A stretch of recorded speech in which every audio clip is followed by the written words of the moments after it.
예, 방미 결과 보고를 드리겠습니다. 정의당의 나경원 의원님, 또 정경국 의원님 또 쓰실 텐데요. 민주당의 김부겸 의원님, 또 국민의당의 조배숙 의원님, 저 5명이 지난 월요일부터 금요일까지 워싱턴과 뉴욕을 다녀왔습니다. 국회 동북아 평화의원 외교단은 지난 9월달에 정세균 국회의장의 요청에 의해서 여야 3당 의원 9명으로 구성됐습니다. 사실은 국내 상황이 엄중해서 미국 방문 일정을 수년했었습니다만 예상 밖으로 트럼프 후보가 당선되면서 청와대와 정부가 제 기능을 못하고 있는 실정을 감안해서 서둘러서 일단 월요일날 이렇게해서 트럼프 당선자 캠프 또 인수위주의에 있는 또 그리고 한반도 문제 전문가 등 30여 명을 연쇄 접촉하고 대화를 듣고 돌아왔습니다. 잘 아시다시피 우리 나경원 의원님은 국회 외교위원장으로서 외교안보 문제에 대해서 그동안 줄곧 전문적인 식견을 가지신 분이고, 또 정경국 의원은 5선 의원으로서 문화체육장관을 역임한 여당의 중진 의원이고, 또 김부겸 의원은 4선 의원으로 대구에서 당선돼서 국민적 신망을 갖고 있는 중진 의원이고, 조배숙 의원은 역시 4선 의원으로 한국 최초의 여성 검사, 판사, 변호사를 역임하고 야당의 지도부를 지내신 중진 의원들로서 여야의 중량감이 있고 경험과 식견이 있는 의원들이 이 혼란기에 워싱턴과 뉴욕을 방문한 것 자체가 대한민국 국가 시스템이 망가지지 않고 돌아가고 있다는 것을 보여준 증거였다. 이것은 제 말씀이 아니고 상대 측 미국 쪽에서 만난 분의 언급이기도 했습니다. 다녀온 보고를 각 분야별로 나눠서 먼저 외교 안보 분야에 관한 방미 결과 보고를 나경원 의원님이 말씀드리겠습니다. 안녕하십니까. 새누리당 나경원입니다. 오래간만에 정동 다녀왔습니다. 사실 이제 조금 전에 정동영 단장님께서 말씀하신 것처럼 국내 상황이 굉장히 엄중한 현실에서 과연 미국 가는 것이 맞겠느냐 안 맞겠느냐 저희가 고민을 많이 했었습니다. 그러나 사실 아시다시피 이 모든 정책이 당선되어서 한 6개월 안에 이렇게 형성이 되기 때문에 그 정책을 형성할 때 저희가 바른 정보를 입력해주고 또 이렇게 서로 생각을 공유하는 것만큼 중요한 것이 없다 생각을 해서 저희가 방미 길에 오르게 되었습니다. 특히 저희가 이 방미 추진을 하면서 무엇보다도 트럼프 당선자에게 직접적인 영향을 줄 수 있는 분들을 만나야 되겠다 해서 면담 대상자와의 접촉을 미리 한국에서부터 시도를 했는데요. 다행히 외교안보 분야에 있어서는 가장 존경하는 분이라고 얘기했던 국무장관 후보자의 한 명으로 거론되었던 리차드 할스 외교협회장을 비롯해서 에드윈 ���러 지금 인수위 상임 고문, 그리고 또 존 볼튼 전주 유엔 대사 역시 국무장관 후보자로 거명이 되었던 이런 분들과 면담 약속이 잡히는 바람에 저희가 급히 서둘러서 미국을 방문하게 되었습니다. 아시다시피 가장 중요한 것은 외교안보 분야에 있어서 한미동맹의 중요성을 트럼프 당선자가 잘 알 수 있느냐, 또 그러한 부분에 흔들림이 없을까 하는 것이었고요. 저희가 우리 코리 가드너 상원 외교위원회의 아태 소위원장을 비롯해서 의회 관계자는 에드로이스 하원 외교위원장을 만났는데요. 의회 관계자는 당연히 한미동맹에 대해서 문제 없음을 확인해 주었습니다. 또한 역시 리차드 하스 역시 캠페인은 캠페인이고 국정 운영은 다른 것이다 하면서 한미동맹에 흔들림 없음을 또 지지해 주었습니다. 결국 이렇게 저희가 만났던 모든 분들에게서 느낀 것은 한미동맹에 대해서는 걱정하지 않아도 되겠구나 하는 그런 결론을 내렸습니다. 그러나 그럼에도 불구하고 마음 한켠으로 우리가 조금 우려되는 부분은 이런 이야기를 했습니다. 에드윈 필러 지금 선임 고문 인수위 선임 고문이 하신 말씀이 그 양반은 본인 스스로 많은 직함이 있지만 이분은 헤리티지 명예회장이십니다. 그리고 실질적으로 지금 트럼프 당선자 측에 헤리티지의 많은 싱크탱크의 관련자들이 직접적으로 들어가서 일을 하고 있는데요. 이야기하는 것을 보면 자신은 여러 가지 직함 중에서 정주영 펠로우로 불리기를 바라는 것처럼 한국을 좋아한다 이렇게 얘기를 하면서 자기의 45년의 한국 경험을 어떻게 트럼프 당선자에게 입력시켜 줄 것인가가 관건이다 이런 이야기를 하기도 했는데요. 결국 뭐냐, 모두들 걱정하는 것이 트럼프는 공적인 경험이 없는 사람이다. 공적인 경험이 없고 공적으로 생각하지 못하는 이런 분한테 어떻게 이런 동맹의 가치나 이러한 부분을 잘 입력시킬 것이냐에 대한 고민들을 많이 했습니다. 그래서 한미동맹에는 문제가 없다라는 그런 결론은 내렸지만 트럼프 당선자의 이러한 그의 경험, 경력 이런 데에 비추어 보아서 또 트럼프 당선자의 여러 가지 이런 성향 이런 걸 비추어 봐서 한미동맹의 문제는 없지만 그러한 우려를 또 우리가 한켠에 항상 또 가지고 있어야 된다는 생각. 그러니까 워싱턴의 기존 질서와는 다르게 움직일 가능성을 100% 배제하기는 어렵다는 결론을 내렸습니다. 이제 그 외교안보에서 가장 중요한 것은 대북 정책을 어떻게 가져갈 거냐일 겁니다.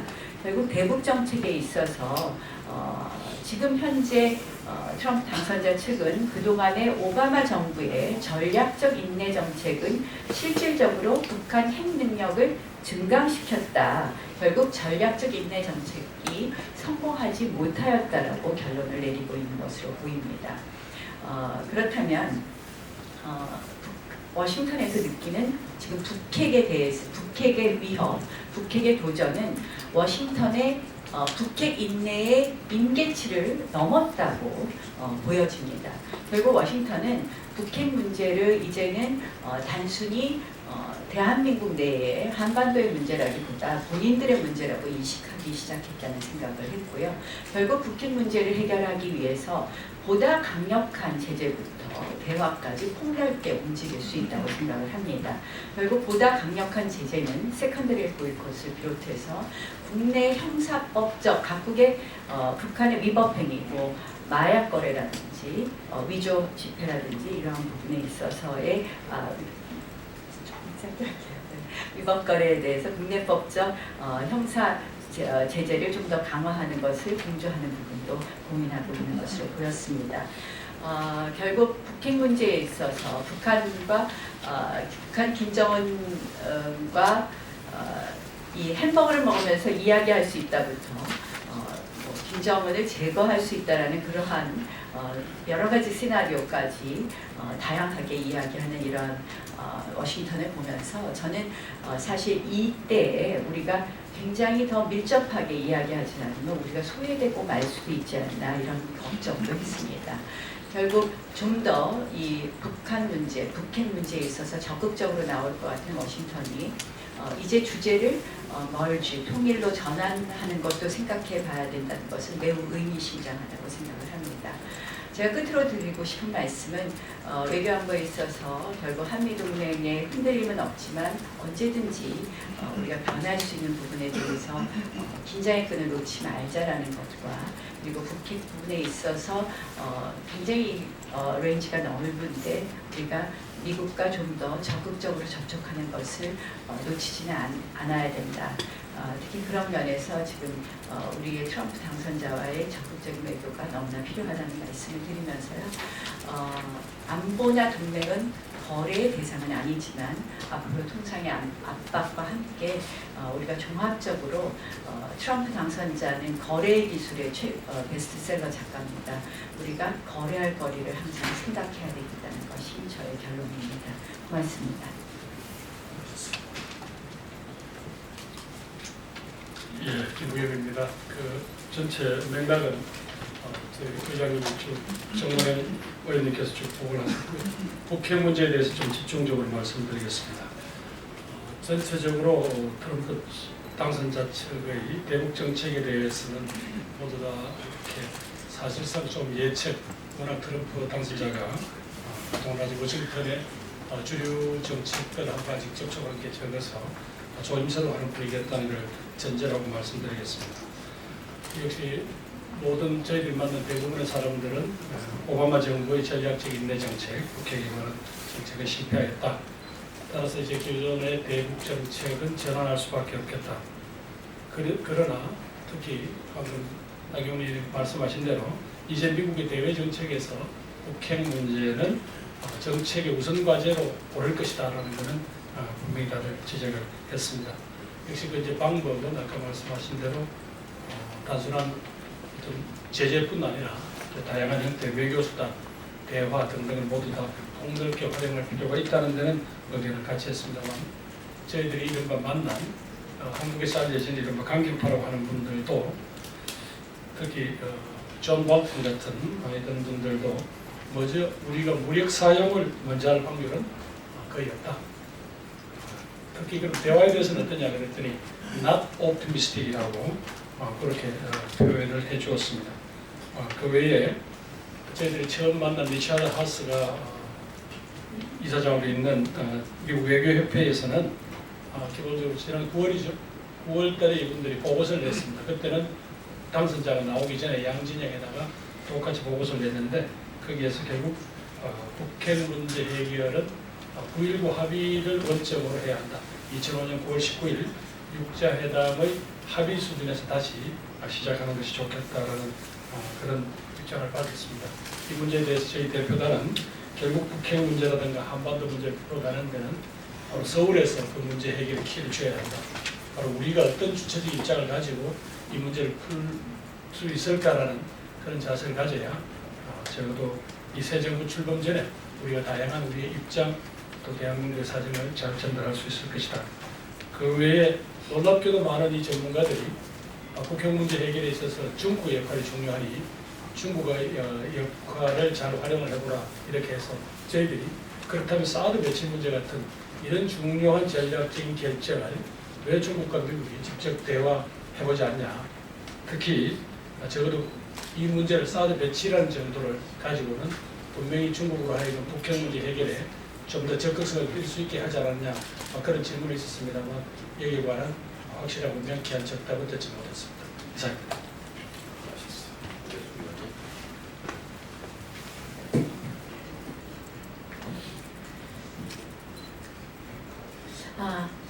저희들이 그 미국에 갔을 때 그 한 인사가 이런 말씀을 했습니다. Well time visit. 그러니까 적시에 필요한 때 서둘러서 잘 왔다 이런 평가를 했습니다. 저희들이 국내 상황이 위중함에도 불구하고 미국에서 예상외로 트럼프가 당선이 되어서 그리고 또 그분이 얘기하는 공약이 굉장히 파격적이고 예측을 할 수가 없기 때문에 그 우려 때문에 저희들이 서둘러서 왔고 그리고 또 어느 정도는 미국 조야에 지금 대한민국이 좀 어려운 그런 상황이 있음에도 불구하고 정부가 손을 놓고 있을 때 국회가 이렇게 서둘러서 왔다는 것에 대해서 좋은 인상을 남겼다는 생각을 합니다.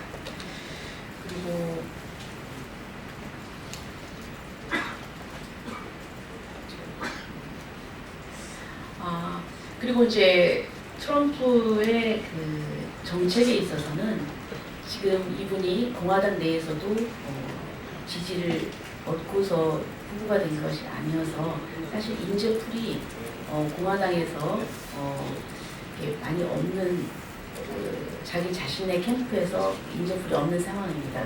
그래서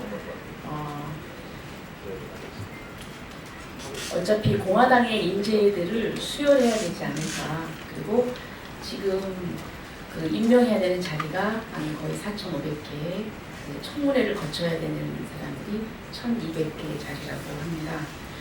그래서 어차피 그 인재풀이 없기 때문에 공화당의 사람을 수혈해야 되지 않을까 하는 그런 얘기를 하면서, 그래서 기존의 그 공화당의 그 정책 따라서 외교 관계나 한미 그 관계도 기존의 공화당의 정책을 따르지 않겠느냐 하는 그런 예측들을 했습니다. 물론 워낙 이분이 좀 정치 외의 아웃사이더 입장에서 오셨기 때문에 또 어떤 다른 또 변화를 할 가능성도 충분히 있습니다만은 미국의 인사들은 그렇게 예측을 했습니다. 그리고 또 미국의 의회 관계자들은 대통령도 중요하지만 의회도 중요하다. 그래서 특히 외교 문제에 있어서는 과거에 카터 전 대통령이 그 미군 철수안을 들고 나왔을 때 상원과 하원이 다 민주당이 다수당이었음에도 불구하고, 그리고 또 그 다수당의 대통령이 그런 제안을 했음에도 불구하고 의회가 부결을 시켰다는 것을 상기시켰습니다. 그래서 의회에서는 대통령의 외교 정책이 의회 판단에서 아니다 싶으면 이런 부분을 의회 독자적으로 결정하는 시스템이라는 것을 알려주고, 의회는 한미 관계에 있어서 다른 변화가 없다, 이런 얘기를 했습니다. 그리고 또 트럼프가 이제 방위비 분담 얘기를 아마 할 것이다. 그래서 저희들이 이미 방위비 분담은 그 주한미군 사령관이 충분히 잘 우리가 분담을 하고 있다고 평가를 하고 있고, 그러면서 저희가 1년에 8조 이상의 무기를 수입한다는 점을 저희가 상기를 시켜줘서 그 액면 그대로 방위비 비율만 볼 것은 아니다, 하는 것을 얘기를 했습니다. 그리고 또 미국에서도 그 트럼프의 그 통상 부분에 있어서 일자리를 뺏기는 것이 자유무역, FTA 이것이 아니라 4차 산업혁명에 의한 그런 결과일 수도 있는데, 그것을 트럼프가 이제 어떤 대외적인 그 자유무역 정책에 의해서 기인한 것으로 몰아갔다는 그런 의견을 또 제시하는 분도 있었습니다. 어쨌든 통상 부분에 대해서 정병훈 의원님 오시랍니까? 네, 그럼 통상 부분에 대해서는 정병훈 의원님은 말씀하시는 것을 보고요. 아직 안 오시네요? 네, 그럼 그 사이에 방미 외교단은 글자 그대로 초당적인 대표단이었습니다. 대한민국 국회 의원단이 워싱턴과 뉴욕을 갖고 앞으로도 지속적으로 정부와 의회를 중심으로 고위급 접촉이 계속되는 것이 국익을 위해서 바람직하다, 이렇게 생각합니다.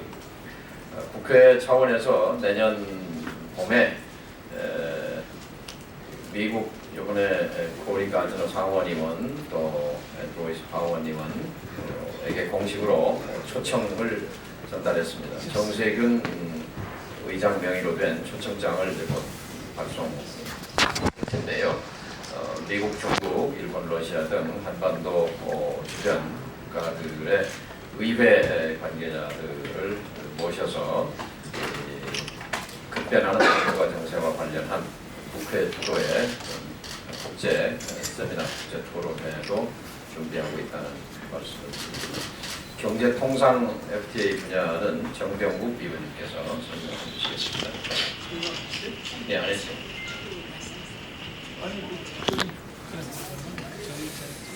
예, 그 외교안보 측면은 이 말씀을 드렸을 테고, 통상 부분은 저희들이 만나본 결과 좀 변화가 있을 거다, 이런 생각을 갖게 됐고요.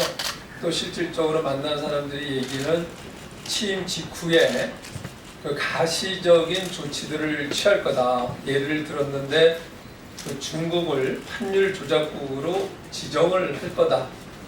이런 얘기를 하시는 분들도 있었고요. 또 저희들이 별도로 그 트럼프 멘토라고 하는 분을 만났는데, 변호사를 만났는데, 그분 얘기는 국내 그 공약 중에서 중요시 여기고 있는 것이 감세 정책, 두 번째는 제조업을 활성화시켜 가지고 어떻게 일자리를 더 만들어낼 것인가, 그 다음에 세 번째는 SOC, 그 기간 산업을 중심으로 해서 그 경제 그 성장률을 높일 것인가, 이 세 가지를 중점 과제로 삼고 있다고 그래요. 저희들이 거기에서 굉장히 고무적으로 들은 것은 그분이 직접 이 사업을, 특히 SOC 사업을 진행을 하기 위해서 그 인너 서클을 만드는데 거기에 한국이 좀 참여를 해줬으면 좋겠다 하는 제안까지 받았습니다. 그래서 저희들이 그것은 지금 관계 부처하고 협의를 하고 있고, 그 부분이 저희들이 이번에 그 방미 성과 중에 경제 부분에서의 성과라고 하면은 성과라고 할 수 있다, 이렇게 말씀을 드릴 수가 있습니다.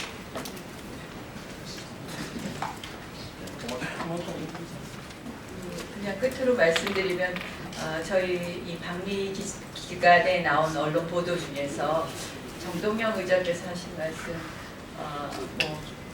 대통령의 하야를 미국 측에서 도와달라고 요청했다는 부분은 전혀 저희가 들은 바가 없습니다. 그런 말씀을 하시지 않은 것으로 기억하고 있고요. 그래서 지금 언론 정정보도 신청을 하신 것으로 알고 있습니다. 그래서 전해드립니다. 사실이 아니라고. 저희 들은 바 없습니다. 통역이 있었고요.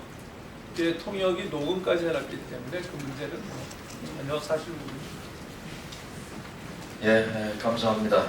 다시 한번 대한민국 국민을 대표해서, 국회를 대표해서 여야 의원님들이 정말 국익을 위해서 헌신적으로 3박 5일 동안 열심히 일하시고 맞다 하는 말씀을 보고를 드립니다. 감사합니다.